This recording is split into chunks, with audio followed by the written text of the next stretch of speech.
Their tacos was like 6%. We got it to 4 and we grew sales. Now, it sounds insane. People are going to be like, that's not, it's totally possible.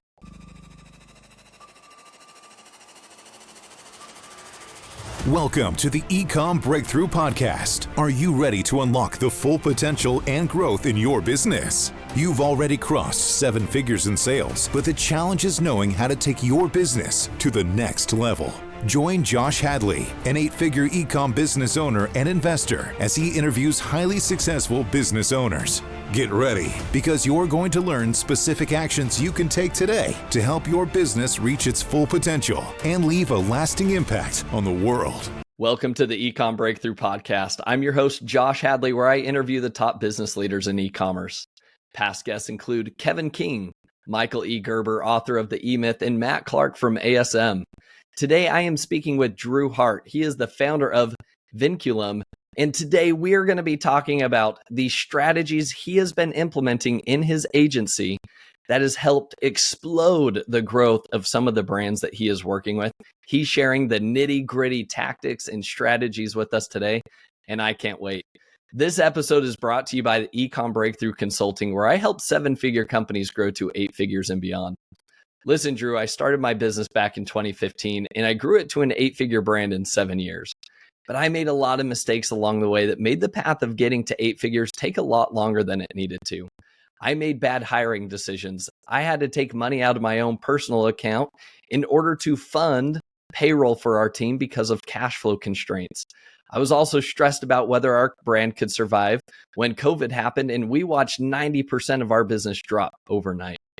I remember wishing for a mentor who could help guide me through the maze of scaling up, someone who had been there, done that, and could share all the secrets to help me overcome those obstacles.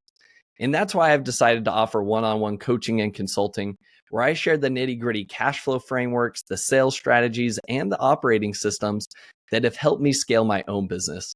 And because I believe in giving each entrepreneur my undivided attention, I only work with 3 clients at a time. But first, before we get to that point, I want to make sure we're a perfect match. So I offer a completely free, no strings attached business strategy audit, normally valued at over $10,000. And I do that just to make sure that we would be the right fit. So to our listeners, if this sounds like something you're up for, drop me an email at josh@ecommbreakthrough.com. That's Ecomm with 2 M's. And in your subject line, say, I want to pick your brain. And let's jump on a call and see how we can take your brand to the next level. But today, I'm super excited to introduce you all to Drew Hart. He is your go-to guy for all things Amazon. Drew kicked off his entrepreneurial journey in 2018, launching 2 private label brands and now managing an advertising services agency that handles over 40 brands. And that is Vinculum, which offers a full range of Amazon services, making him a one-stop shop for Amazon success. So with that introduction, welcome to the show, Drew. That sounds so good. That's amazing. Yeah. Who is this guy? Yeah, thanks for having me, Josh. I'm excited to be here. Drew, I'm super excited to have you on. I know, you and I have crossed paths at multiple events, and I've followed a lot of the stuff that you've shared in Facebook groups and online, and you're just a wealth of information. So I've been super anxious to get you on the podcast because I know you're actually trying to target bigger brands now that you want to work with because you've seen a lot of success. You have that playbook down to really help brands explode their growth. And I mean, Drew, let's cut to the chase here. Our audience and our listeners are 7-figure sellers. They want the strategies and tips to scale to 8 figures and beyond. So Drew, what's on the top of your mind right now? What are some of the actionable strategies that we could dive into today? Yeah, I mean, that's great. So when we kind of start working with our clients, we'll do the same thing that you'll do. We'll do an audit on the account. We'll do that even before we start working with somebody. And then once we actually bring them on board, we'll complete an exhaustive, detailed roadmap that's done at a product level, and then start putting a strategy and roadmap together. I'll be honest, like what we find, and this is true for big brands, this is true for smaller brands, it's probably 70-80% of the time that the first kind of phase on what we're working on is really boring. It's optimizations, right? But the difference is not that optimizations itself is, low value or a boring topic. It's more about how you go about doing it. So for instance, like we look at conversion rates around relevant search terms. So this is like a really key concept. Entrepreneurs or brand sellers or brand owners or sellers, they'll look at their performance and they try to get granular. They want to get granular, but there's only so much time that you can really kind of dig into those details. But we work with them on core concepts to understand like where and how to look at data in a strategic way. And I'll give you an example. This is how we look at it. And we want our clients to look at it the same way because that way we're aligned. But if you look at your product and let's say you can't get the ACOS down to a target level, and we're using ACOS, but we know TACOS is the ultimate measure. Let's say that you want to get ACOS down to below 40%. That's your goal. I mean, ideally you want it at 30, but you're one step at a time. Currently you're at 50. And no matter what you're doing, you're really not able to get there. And so the question becomes, well, do I have inefficient advertising or do I have a product problem, right? Do I have something else going on, competition, et cetera? And so one of the approaches that we do is we will actually be very relevancy focused on the data. So we're really only looking at search terms that have like really specific root words included in any of the search terms and the patterns of it. So one of the examples that we go through is like a snorkel mask. And there's two types of snorkel masks, right? There's one that fits over your eyes and just your nose. And there's another one that goes over your full face. The search terms for those are shared and different. So if you want to know, like if the full face snorkel mask, assuming that that's your product, is performing well, you need to be looking at search terms that represent full face snorkel mask, not the ambiguous ones, not the ones that might be shared. And what you're doing then is you're actually now isolating the data in and around relevancy, and you're trying to understand the performance metrics around that. When you do this, you get rid of all the bullshit. You get rid of like wasted spend, 17 clicks and 0 orders, and well, that word's not really mine, or that one performed in the past and I'm not really sure anymore. If you want to understand how well your product is performing, one of the first things we'll do is we'll start looking at those root words and then kind of zero in on relevancy there. It becomes a really advantageous way to do diagnostics.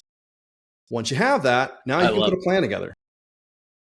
Yeah, Drew, I love that. I think that, and sorry to cut you off, but I feel like that is so important for people to like understand that it all starts with like the basics. And you and I touched on this briefly before we hit the record button, but you mentioned that one of the issues that you're seeing is that you have brands that come over and they're like, hey, I want to explode my sales. Like, surely you have some magical advertising strategies that you can implement that are just going to drive my tacos super low. And it's just follow the best practices and everything's going to be okay. Whereas kind of what I'm hearing is like, you need to almost get back to the basics and figure out like, what's your conversion rate? Like, how's your main image? Right. Like, how's your title crafted? What are your bullet points? What's in your back end search terms? So is that kind of where you start? Like, do you look at the title? Do you look at main image? Are you looking at conversion rate? And are you comparing it to the competitors? If so, what conversion rates are you using? Brand metrics, brand analytics, et cetera? Yeah. So there's kind of two parts to the listing: conversion rate. And the way that we look at it is there's a kind of a technical side, which is like optimizing for the A9 engine. And then there's sort of the more, qualitative side where you're trying to make sure your listing is resonating with a shopper. The people that buy are your shoppers. So exposure, awareness, ranking, indexing, all those types of things are the technical side. And we use all the tools that everyone on this call is going to be familiar with, right? We use Helium 10. We don't use Jungle Scout for no other reason than we just do. But we use Data Dive. And then we have our own little methodologies for kind of like a checklist of going through, like, if we're trying to rank or, be indexed for a specific search term or set of words, we'll come up with our own methodologies for optimizing the title, the bullets, and all the content. But that part to me is, that's pretty well known. There's a lot of playbooks out there that describe like what that is and how that looks. The part that I feel like we do that's in addition to or different that really impacts these brands is that we go through, we have a report that we call, it's a very simple name. It's a product listing assessment. We call it a PLA. We don't have it branded. We should have it branded. But that report consists of like 4 parts. And I'll go through the parts, but the whole point of it is that we're trying to move away from making subjective decisions about what's best for the listing and move into more of a data-driven arena. So the 4 components start out with a landscape analysis. And if we use that snorkel mask example, when you want to understand like how your competitors are doing, you may want to look at both of those markets. You're going to want to look at the full face snorkel mask as a market by itself. And then you maybe want to look at snorkel masks as a whole, maybe without them or with them mixed in or whatever. There's reasons to do any one of those 3 scenarios, but the idea is that you can control the data and get your competitor list refined based on whatever your needs are. So once you kind of have that, then what we're doing is we'll go look at like the top 10, top 20 competitors, highly refined. Like everything's really relevancy focused here. The list of competitors is relevant. Then we'll go and we'll scrape their shopper reviews. And what we're doing is we're doing things like trying to understand what shoppers hate and love about this category. I'm not picking off one competitor. I'm not even looking at your reviews. I might, but just to kind of get the idea across, we really look at everything in the market. And then we aggregate that data and we start segmenting it into themes. What do shoppers love and hate about a snorkel mask? Is it fogging up? Is it comfortable? Does water leak into it? Can you blow out of it conveniently? Does it give you like 360 panoramic view? Like all these comments kind of start showing up in the reviews. And we can start creating themes that are based on real humans. The third thing that we'll do is we start from scratch. We have an internal process where what we're doing is we're actually trying to research what are the features of a full face snorkel mask, like just generically. And it's not that we're not looking at our clients' listing to get informed on this. What we want to do is start a fresh, like clean slate view of what would be all of the features that a shopper would care about for a snorkel mask. But we translate that from feature to benefit, and then we actually start creating the product marketing messages. And the reason we do this is sellers are really notorious for talking about their products in very functional and factual ways. Like your products, like I've got the best paper, right? The paper's really, well, that's not really like an emotive shopper positioned kind of phrase, even though that's how we would talk about it as in a working relationship. So we get these product marketing messages put together. Then we have shopper feedback. It's all starts with like a really clean list. And then finally, we do what most agencies do is we actually do the visual audit based on that. But those 3 first parts are really the important piece that when we're going to make these recommendations, like what are they? Why are they? How are they sound? And that's been pretty impactful. We worked with a client, it's a large aggregator out of New York, and they were selling a product. We did all this analysis, and I can't really reveal the product, but for no other reason that I think that maybe that would be giving a little bit too much away. But one of the features of the product, one of the key features was being able to convey the power of this home appliance. And they had it, but it really wasn't screaming out and doing it. When we made the changes both to the hero and the gallery images based on all this feedback, the click-through rate literally doubled and the conversion rates went up 2 points, and they were already at like 20%. So they went from like 20 to 22. Yeah. So then what ends up happening here is it's a flywheel, right? So now you get a much improved conversion rate. Well, first off, we've de-risked the idea of what the listing updates should be. Then you get a performance change on conversion rate. Now you feel more comfortable about taking chances on ad spend. You're going to have a much better cost of ad spend, and your tacos is going to go down. And this is a legit case study. And I can show it to you offline. You can validate it. But their tacos was like 6%. We got it to 4%, and we grew sales. Now, It sounds insane. People are going to be like, that's not, it's totally possible. Now, that's a really extreme example. It ended up being super good because they gave us more products to manage. But the same happens with sellers that are at like 20 and they need to get to 16, or they're at 16 and they need to get to 12. But the ad strategy stuff is important too. But on the listing side, you can't ignore it. It's probably one of the most important pieces that I feel like sellers miss. So Drew, can you dive into any specifics with, what are the biggest levers for conversion rate? Obviously, being benefit driven to the end consumer, right? Understanding what are the pain points that they're experiencing. How do you call that out? But I would imagine you have kind of a method to your madness of how do you determine what the main image is going to look like? Because that's going to drive your click-through rate, right? And then I would imagine your secondary images are meant to be the thing that sells it to the customer, because very few people are actually reading the bullets. Very few people are reading the description. So I would imagine like you're packing the punch all in your listing images. Is that for true? sure. And tell me, like, how do you go about that? Any specifics you can dive into to say, hey, guys, on your main image, make sure you do X, Y, or Z. I mean, every product category is obviously different, but yeah, no, we have a methodology for like kind of what we're trying to do is we're trying to come up with creative ideas. And the first thing that anyone's going to want to go do is they're going to go look at like your market. So if you're selling, let's do a home appliance. Like if you're selling a steam iron or something, then if you go look at these products, by the way, they all look the same. They literally all point left to right. And so do travel hair dryers, by the way. They all point left to right. Okay, these are just two I happen to know. They're really boring. There's no way to break up the pattern of people scrolling through all of these different listings because we get very used to this. This is now part of our lifestyle. It's to shop on Amazon. So the question becomes like, well, what can I do that's unique and different? And there's tons of tools out there like IntelliV and PickFu, and you can do A/B testing, and you should do all those things. I think those are all great. The question becomes like, where do you get the qualified ideas to do that? And so obviously look at your competition to see what they're doing, but we really try hard to go to adjacent markets. So an example of something using the steam iron, I actually reversed into this. I was thinking about tennis shoes. You want to, if you're trying to sell steam irons, go look. They look like tennis shoes, by the way. Like their form factor is like a tennis shoe. Go look at tennis shoes. If you're going to sell a cosmetic makeup kit, go look at pencil cases. Right? Start looking at these alternative markets that are similar to what your product is and see what they're doing. And what you'll find is you have a much wider selection of ideas that come through there.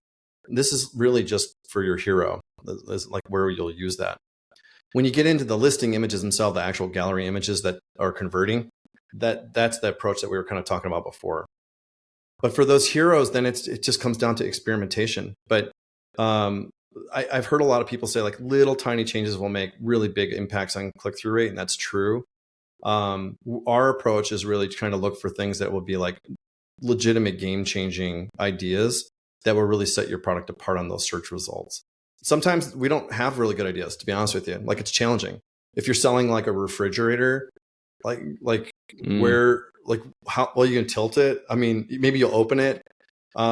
We did come up with one idea where it was like, leave it open and put text inside the refrigerator, digitally. That would catch some attention. You could put like a fun message in there. But there's creative ideas that exist, and if you're working with your own products, go look at adjacent markets that are similar to yours. And also, don't even look at Amazon. Go look at websites and go look at Google. Yeah, that's a really good idea. I think that is a brilliant hack, and I mean, it's not rocket science by any means. You're just saying like, go look at adjacent markets, but so many people just get so honed in on one thing. They're just focused on, hey, I am selling a shoe, so I need to be better than just my shoe competitors. What's the best shoe competitor doing? Yeah, and how 100%. Can I do that, right?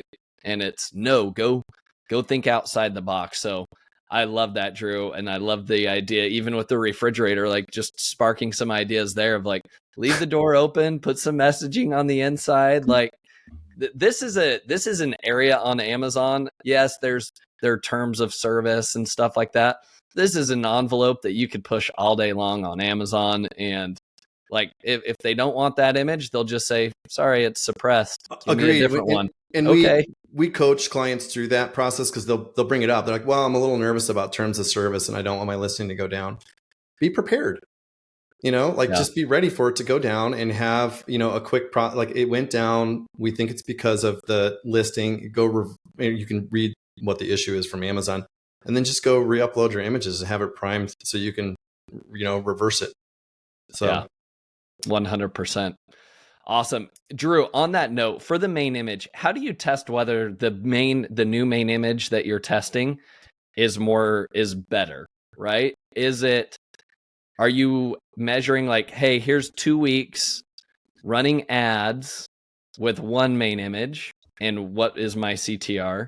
And then do you take another 2 weeks and run another main image Yeah. and just look at the ad CTR?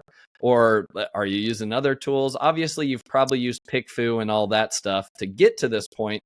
But I've seen times where even PickFu or IntelliV, what the Amazon customer wants is still different than what IntelliV pointed out. And it's like, at the end of the day, the Amazon customers are voting with their money. IntelliV customers are just voting because they get paid money to That's take right. this poll, right? Yeah, you're right. I think the IntelliV and the PickFu get you only so far, right? Yeah. If you're mostly like, it's really good about debating which one you want to try first, second, third, Yeah. or groups of images that you want to put into a testing regimen. But, it's like if you and I are business partners and we kind of disagree about like what's the right approach for the hero, PickFu and IntelliV can help us, complete that debate. If you've really got radical designs you want to test out, PickFu and IntelliV can help you dial in like, yeah, that's too radical, or no, it's radical, and let's put it into the test regimen. But no, we use ad data and we do it time-based. Just like you said, because we need to be able to actually test it with real customers. Because to your point, the results that come out of any one of these testing platforms like IntelliV or PickFu, those aren't always the best ones.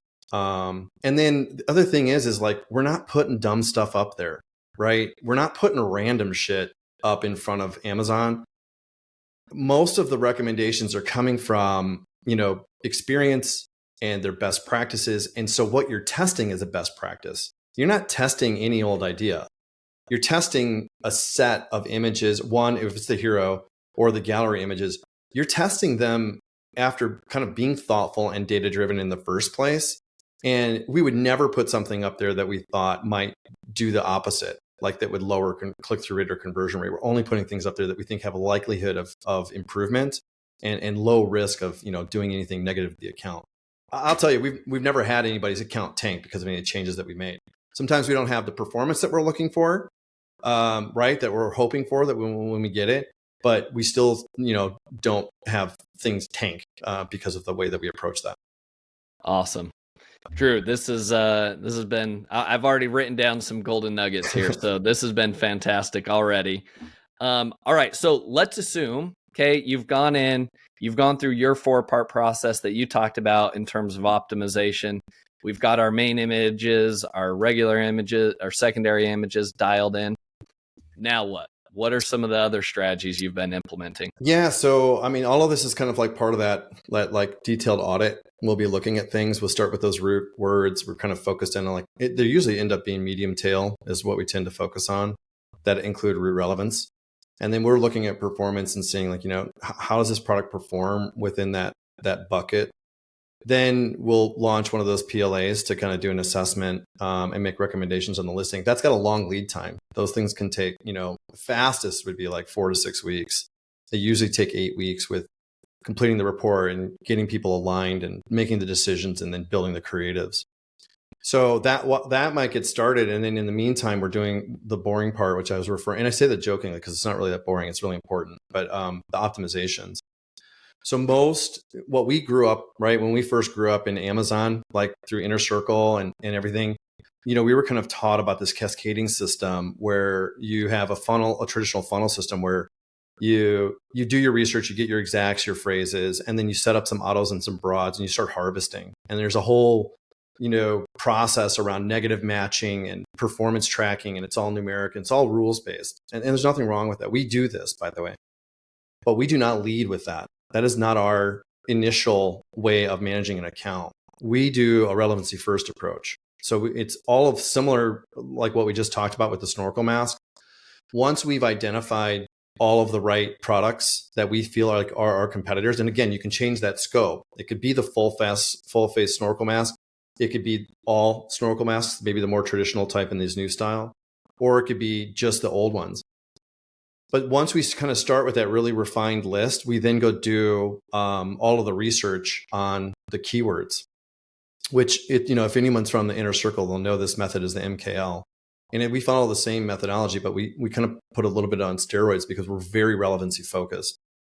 And if we have advertising data, we can actually, with quite a bit of precision, identify all those root relevant words, even for really like niche products that are like have a lot of synonyms associated with their products. So once we have this, we have a list of relevant competitors. We kind of understand the relevant root patterns in the search terms that we kind of need to be looking for. We then reverse engineer all the keywords from the competitors, and we set some basic filters. This is the MKL process. We set some basic filters. We're like, we only want to look at keywords that are on page 1. We only want to look at keywords where 4 of the highly relevant competitors, where at least 4 of them are on page 1, right? And maybe you could be more restrictive and say 6 if you wanted to, be more refined. For a product launch, you might do that. Now you got a set of keywords that are on page 1. Your sellers are making, your competition is making money off of it, and we've applied relevancy to it. The list is super fucking clean. Like, it's so clean. But we go further. That kind of rounds out the typical MKL kind of output. But what we also do is we bump it up against your campaigns. So if you've got an existing product that's, it's been doing great, maybe it's kind of like slowing down, you think there's room for additional keyword coverage, we actually will spit out research based on your ad campaigns. We'll go find and reconcile the research to what's already in your campaign and only add the new stuff. So when you compare this, what we call the relevancy-first system, to the traditional funnel system, our process takes a week. The traditional funnel system will take months. Ours is fast and accurate because it actually is so focused on relevancy. We're only adding in things that we have low risk, high probability of actually resulting in a real conversion, right? All of this is net good, because if you have junk in your account with a traditional funnel system, what happens to your product level conversion rate? If you have a lot of clicks and no orders, it goes down. So all of a sudden, if you follow the traditional funnel system, which everyone thinks is like the best thing in the world, the reality is it slows you down. It pulls your conversion rate down. So if you don't do the work to go find the research and get the keywords right, you're going to continuously kind of like always be holding back a little bit on that conversion rate. And that's going to affect your organic rank across your entire account. Yeah. Makes a lot of sense. I mean, it's very basic and it's very elementary that we think about this, right? And I'm going to double down a little bit further on this, Drew. So we do a similar approach, right? Because I followed Brandon Young, so that the master keyword list, the MKL method that you're talking about, okay? We do this, but what we do is we break things down into 4 different buckets of keywords, okay? I'm taking notes. I literally have a team member that goes through this list and will do the following, okay? So you talked about how, there's like a relevancy component to it, where it's like, how many of these 10 competitors, if we pulled 10 competitors, how many of them are ranked on page 1 for this keyword, right? What we do is a little bit different, because we don't assume our competition knows what the heck they're doing, okay? So we are going to go keyword by keyword, and we're going to think, A, does this keyword make sense? Like from a normal person's point of view. Right. But then we're going to literally enter it into Amazon, okay? And then we are going to see what comes up on Amazon, okay? And we're going to go keyword by keyword. Sometimes there's a couple thousand keywords. So can this be tedious? Yes. But have somebody on your team do this for you. Okay, we're going to go keyword by keyword. Don't do it yourself. Yeah, don't do this yourself. That's your number one tip from the show. So worth it. You're going to go keyword by keyword. So in the snorkel face mask that you were talking about, okay, we got 4 different categories of keywords. I'll list them off right now. Shop, semi-shop, okay? Then we have browse specific, and then browse. Okay, so let me talk about what is a shop keyword. A shop keyword means if I'm searching for a snorkel face mask, I want to see 90% of the competitors that show up on page number 1 are going to be the exact, like they are like for like competitors. They could be called substitutes, right? Like they are competitors. We are all competing. We offer a very similar product, okay? That's a shop keyword.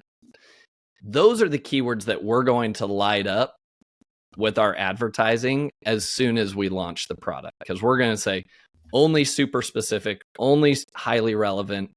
We're going to go double down on these shop keywords where, again, Amazon's already ranked a bunch of these products for this keyword. Okay.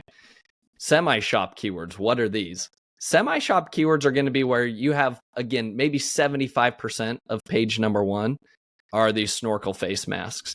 And you may have like some snorkel fin gear that slips in there. You may have some regular like goggles that slip into that keyword. I'm not sure, like maybe you're just like ocean snorkeling gear, right? Might be that totally. keyword, right? Where it's like, okay, it's relevant, but we're calling this a semi-shop keyword because only 75% are like for like competitors. Then we go down to a browse specific. Okay. Browse specific means, all right, 50%. Okay. We've got 50%. It's half and half. Maybe half of the search results are the old traditional like snorkel. It doesn't actually have the face mask. Okay. Maybe it's 50-50. Then we go down to browse. This is going to be 25% or less, which means you're dealing with literally like a handful of competitors are showing up on this page 1 for this keyword, right? Mm-hmm. This may be cruising essentials, cruising must-haves, right? It's like, okay, well, if you go on a cruise, you may be snorkeling. Maybe some people consider that an essential, and maybe you have 3 or 4 of your competitors that have ranked for that keyword. Now that's great, but we consider that a browse keyword where it's like, yeah, good luck. Great if you get there, but that's not where I'm going to start with my advertising traffic. So, Drew, I'd be interested to hear your feedback on our process of our relevancy ranking. Yeah, we do the same thing. We've got different language for it. And I think the difference in the language, I was thinking about this, is like, ours is, and I pulled ours up. We train on this. So because we talk about it internally like you do. We've got discovery, transactional, branded. Then we have features, seasonal, and quality focused, like best, the best. So like discovery keywords would be like coffee maker. You don't know what you're looking for. You know what you're looking for, but you didn't describe it in the search bar, right? You just didn't take the time to think through like that long tail search. As you see the search results, you refine it. And then you go, okay, well, actually I want a drip coffee maker. And then it dawns on you, like, oh, you know what? I really liked the one I had in college. It was a Black & Decker. So you won't do the Black & Decker drip coffee maker. So we just moved through discovery, transactional, and branded. But then maybe it's feature, maybe it's drip coffee maker with a grinder, right? So now you're getting really, really specific. And each of those are going to require sort of different strategies based on, honestly, like what your competition's doing, to your point. Like short tail discovery keywords, they're expensive. They don't have the same conversion rate. They're really competitive. You put a lot of ad spend in there because you need to be able to rank and get the knock-on effect associated with them. But it's those transactional ones and the like longer tail feature-based ones that become really important for us to focus on. That's where when we're doing diagnostics on an account, that's where we're really laser focused. Then it becomes sort of a strategic choice on how you want to use the ad spend to go after some of those discovery keywords. Makes and it's a a case-by-case basis. It's product level. It's not even account level. It's product level. So I guess walk me through that. Let's say you're launching a new product, right? You've got this keyword list. You've now filtered it through for relevancy. How are you going to light this up? What keywords do you target first and why? And how do you scale up from there? Yeah, we've got a whole framework for it. We actually presented at AMZ Innovate on this, and we did at Camp Ecomm too. But we have a whole launch framework. And basically what we're doing is we're moving through a set of stages. And I've got a nice visual for this, but we won't show it here. But basically, like in the first couple of weeks, you're going to be really focused on exact and phrase. And then as you go through time, you're going to start rolling out more and more campaigns in both exact and phrase. Our exact campaigns tend to be, I don't know, anywhere in the 10 to 20. It could be more, but 10 to 20 range. And then the phrase campaigns will have like three targets. That's it. And the reason is because we're doing like medium tail, long tail phrase. We're not trying to go broad and collect data and try to get an understanding about what Amazon thinks. We've already done all that homework with that relevancy first approach. So by doing that, then this framework just funnels the ad spend in and around the things that we know are relevant because we looked at your competitors. The competitors are just like yours. We did all the research and then we started expanding from there. One of the things that we do also is like an auto low bid for the launch. And we'll just get that going right away because they have such a long lead time for getting going. But they're a nice little add-on for the account. What's that? How low is the bid for the auto? It can be really low. It can get a little subjective, but if you want to rule, it's like probably 20% of your baseline bid for your product, right? So if you're going to do a $2 bid, you'd probably be at like 40 cents if I'm doing my math right. You might want to go a little lower. It depends on how conservative you are with your ad spend. Yeah. You can go lower and then just watch the campaign every week and see if you're getting impressions. And if you're not, raise it a couple pennies, and then just kind of incrementally like go through the motions. Those end up, they're not huge, but that's like a nice little trick that generates good keywords and then also can be like a really good ecosystem. So that's kind of the general framework. I mean, we do more than that. We do still implement broad campaigns and things like that, but those tend to be like with broad modifiers. They tend to be really dialed in, right? We're not doing is casting a wide net using Amazon's, advertising campaign tools, because what we find is that it ends up being wasteful and everything's already really expensive to begin with in the first place. So just get laser focused right out of the gate and then start experimenting and exploring like once you've kind of got yourself established. I love that.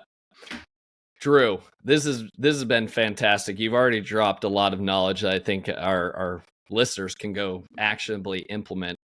I'm curious, can you give me over the next 3 minutes, give me some like case studies of brands when they started working with you. What did you do and what results did they achieve and why? What were some of the tactics that helped you get them to where they are now?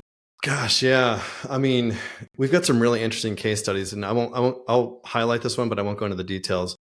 We had a seller that went from being a seller central to vendor and then back to seller central over 18 months. And that was like crazy. We learned so much from that. But maintaining stability, they had ASINs being sold on both platforms within Amazon, both through vendor and through seller.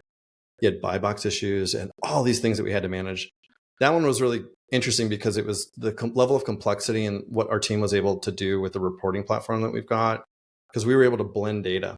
We were able to blend across all those accounts and see kind of like what was going on and then make more informed decisions about how to balance between those two for each of the transitions, which they did 2 transitions. But we've got some case studies where like, in health and wellness, we had a client in what this looks like a 6-month period that we decreased their tacos by 20% and increased their sales by 10, which is pretty typical. Wow. The thing is like people hear these numbers and they're like, there's no way that that's possible, but it is. And when you get into the details, you can have a lot of wasted spend. That's kind of like that you just accept, right? For us, when we see wasted spend for unbranded only, like really dialed in on sponsored products, when we see wasted spend above 20%, that's a red flag that it's not being managed well. And I think where most people spend their time focusing is on, well, my wasted spend's $10,000. I can probably carve back $2,000 a month on that, right, to get it down. But the reality is that's $2,000 in clicks that were killing your conversion rate. And so once you kind of get these things under control, Amazon's like, okay, this is a high performing product on Amazon. And if you can clean up some of the underlying data that's driving their metrics, like wasted spend, you start seeing long tail or longer term like performance metrics really start to take off. Your organic rank becomes more stable. So that's how like some of these numbers come about, because you just focus on the fundamentals by, updating product listings and like just doing the basics really well, focus on relevancy. We had, this is a really good client for us. We work with an oral supplements company that does like a really niche kind of toothpaste. They have a whole set of product lines, but toothpaste is their number one. We were able to come in and we reduced their tacos by 36%. They're single digit tacos at this point, right? And then their sales have gone up 100%. Now, the sales are going up in part because of the work that we do, but also keep in mind that like these clients are launching products at the same time, right? So their sales are going up because of that. But if you have a stable tacos and you're growing sales, I don't care how you're getting there, it's evidence that that's a highly performing product and that the execution on the marketing side is being done in a good way. When we do launches, our goal is that it used to be get to break even in profitability in the first 6 months for brand new product lines, not variation. And now it's starting to, that landscape's shifting a lot depending on the category you're in. But we launched a product that had, we basically helped a brand launch a set of product lines in the pet supplement space. And, these are pretty unheard of numbers, but we were able to get their tacos down from 36% while we grew their sales literally 300%.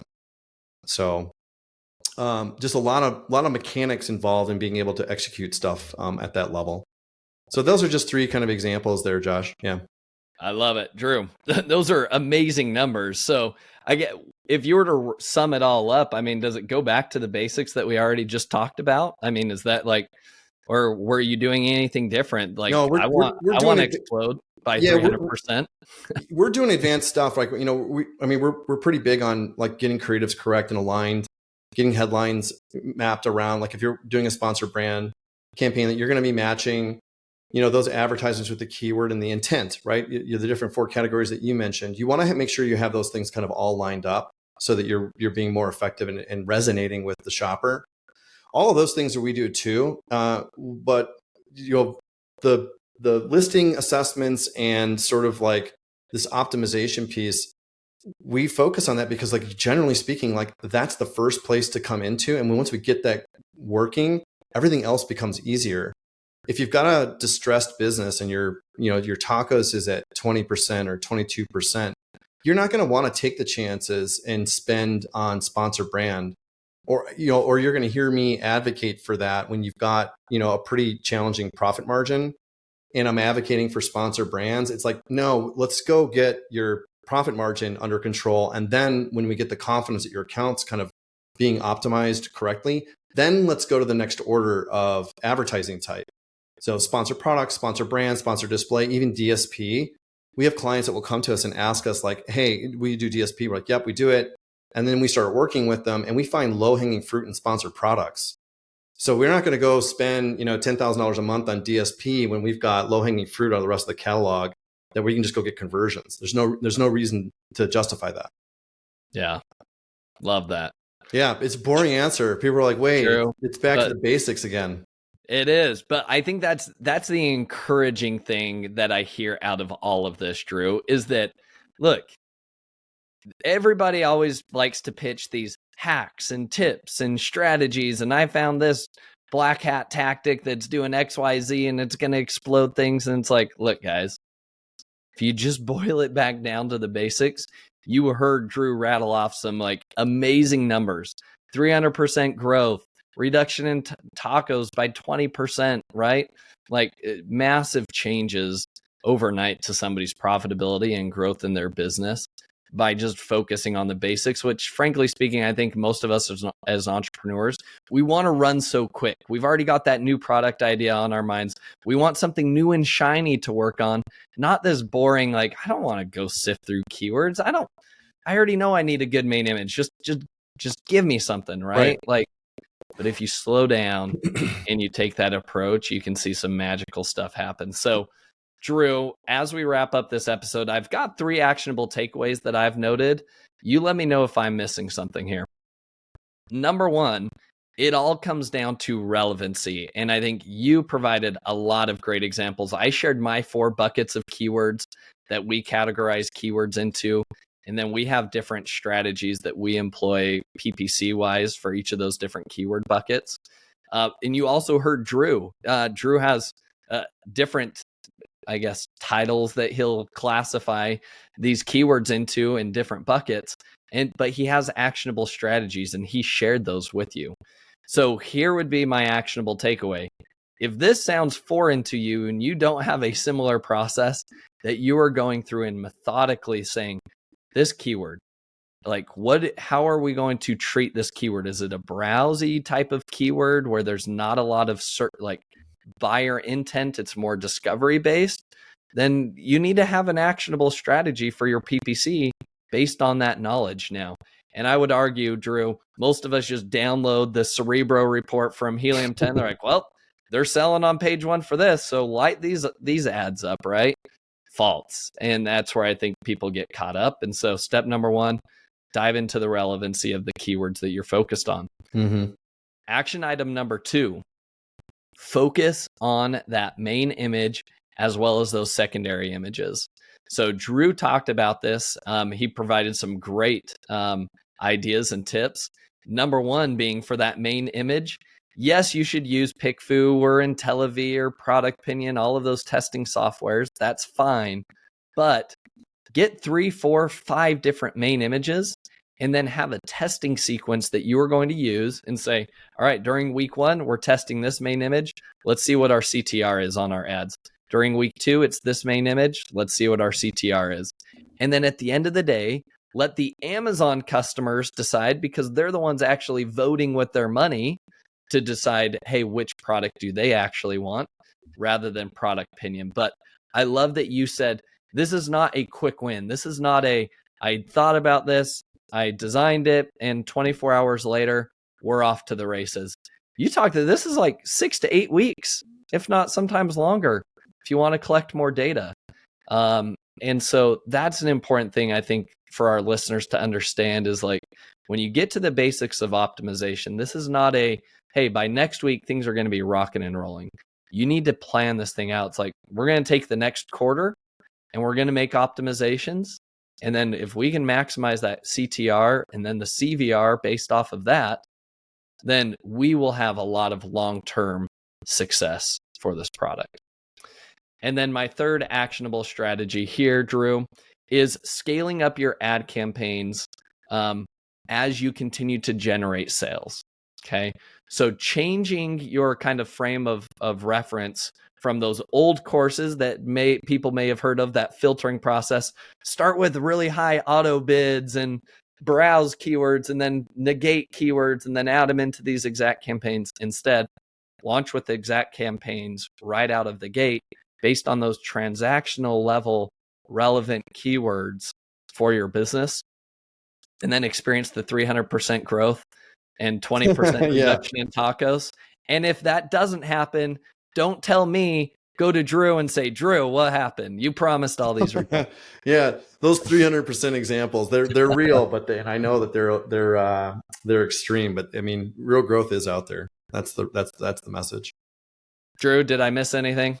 No, that's a really good synopsis, man. The one thing that I would share that like has been kind of an undertone theme here is like, when you're, as entrepreneurs, it's difficult to understand like what the metrics are that you're looking at. And we define KPI, which is what everyone knows, like that's your tacos or ICOs or whatever, or maybe it's sales growth or whatever maybe it's units sold, maybe it's BSR. But you need to understand the KPD, and that's the key performance driver that underlies that KPI. So if you're going for tacos, you need to understand conversion rate for medium tail, highly relevant search terms. You won't get your tacos unless you understand the KPD or on what drives it, which is going to be your conversion rate. And if you don't have an idea around like what you're looking at in terms of the data, you're either looking at noise, or you're looking at data that's got noise, or you're looking at data that's actually factual. And that's what you want to get to as a seller. And regardless of who's managing your PPC, you want to challenge that team that's working on your marketing to think that way and to come to you with answers and explain it to you. You're a seller. It's not your job to get in the weeds of Amazon PPC. We do it because it's a necessity of survival. But when you start to scale your business, you're going to need to step away from those things. And you need to know that people are looking at the data the right way and feeding you the information the right way. Yeah. Drew, excellent words of wisdom. So on that note, Drew, here are my 3 questions I ask each guest. So starting off with number 1, what's been the most influential book that you've read and why? Yeah, I think I was corporate for a long time. And then Tim Ferriss came out with the 4-hour work week. And I heard a buddy of mine mention that to you. That was a game changer for me, because I was basically doing like what I was taught from all of the other old heads that were in, the corporate office on like how to manage my time. And the 4-hour work week started to really open up this idea of like, I'm in control of my time. And once I started doing that, lo and behold, I had a lot more time. So I could start exploring other things. And I still use those techniques today. That's awesome. Yeah. That is a great book. And I think a lot of us go back to that book of like, oh, it's this freedom of time and space. So it's great. Drew, question number 2 here. What is your favorite productivity tool or software tool that you think is a game changer? ChatGPT. It's large language models. Yeah. Okay. And as I prefaced you before, if you say ChatGPT, now you have to give me specific. I know everyone's like, damn it, it's the same answer every time. Yeah, I love it. Yeah. So now let me hear it. Yeah, we're using ChatGPT in some really creative ways. So internally for me, well, I'll frame these for the seller. we have our own set of tools that we use for our own marketing. Like for Vinculum, we have our own marketing and sales bots. One of the challenges that came up is you've got to, like, ChatGPT sucks because what it does is it provides you an answer based on an average, unless you give it context. Like, people are familiar with like these role-based things. Like, I want you to be an expert lawyer in contract law so that you can build out a service contract for a partner, right? It's like, okay, yeah, that's great. But what, like based on US law, what kind of a service, what kind of a partnership is it going to be? You can get pretty detailed to give it context. Once you do that, ChatGPT is really damn good. So what we've been working on, and one of the things that we've been looking to solve is voice and tone. Because when you start interacting with ChatGPT, like you've seen these, like people will copy and paste, like a message that's clearly come from some AI bot, and they put it in the email, and you're like, why is this person all of a sudden using the word endeavor and meticulously and, these like 5-letter words that they've never used before? And nobody speaks like that. So we've been working on building out voice and tone. And the reason is because the user experience now, when our team is starting to interact with ChatGPT, it feels more human-like. And so we went further. Once we kind of figured that out, we then started making bots that make bots. So prompt engineers as a bot. So now what our team can do is they can come in and they've got a scripts for this now. But if we want to handle like your customer inquiries and you've got a specific voice and tone for your brand, we can actually program all that into the bot. And it comes out with like really, really, really good content. We're using it now to produce marketing content. We're using it, because we have all the ideas and like what we want to do, but then the real work comes into wordsmithing and getting it polished. There's nothing wrong with that. We would hire somebody to go do all that extra work. The business is designing all of the content.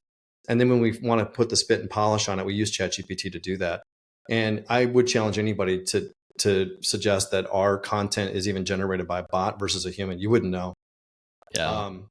So that's it. And then we've got a bunch of analytical tools, which are kind of boring, but we use them for those product listing assessments. Like if we're going to go look at shopper reviews, we've got a human process on the front end and a human process on the back end, because you can't just dump reviews in. If you dump it's garbage in, garbage out.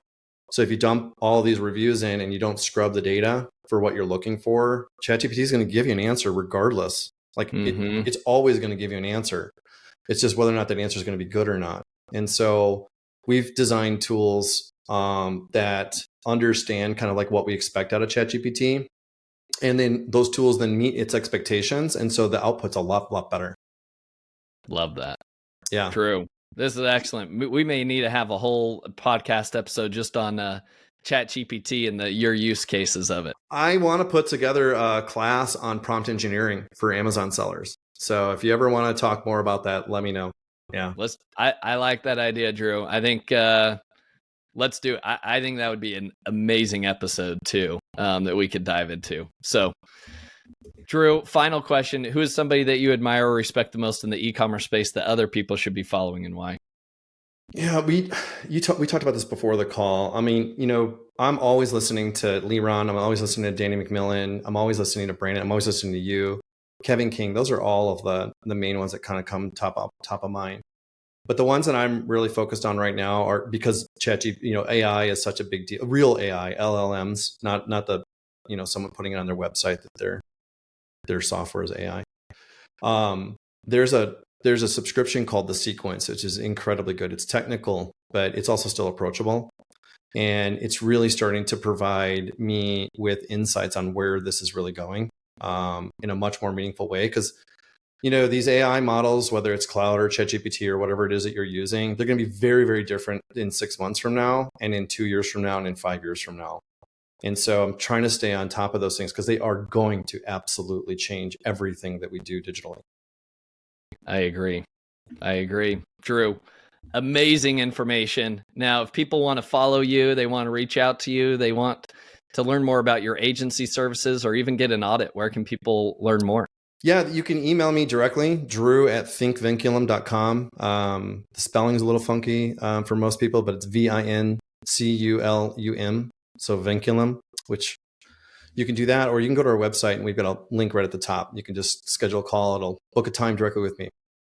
Awesome. And we'll include links in the show notes for people to make it easy as well. Yeah, and we offer free audits for sellers, and they're not bullshit audits. They're not the vanity audits of telling you how much money you're spending on sponsored products. We break it all down, and we do it to do two things. One, we want to prove our level of expertise, and then you may not want to work with us right now, which is fine, but you kind of want to get some insights to make your team better or your current agency better. Do it. Bring them to the meeting. Have them come, and then we'll break down your account and give you real actionable strategies to boost it. Love it. Love it. Well, Drew, thanks again for your time today. And listeners should be looking forward to a part 2. Drew, we're going to make that happen. Yeah, cool. Awesome, man. I look forward to that. Thank you for listening. Visit ecommbreakthrough.com for more information. If you've enjoyed today's episode, the best way you can show your appreciation is by clicking the subscribe button and quickly leaving a review. See you again next time.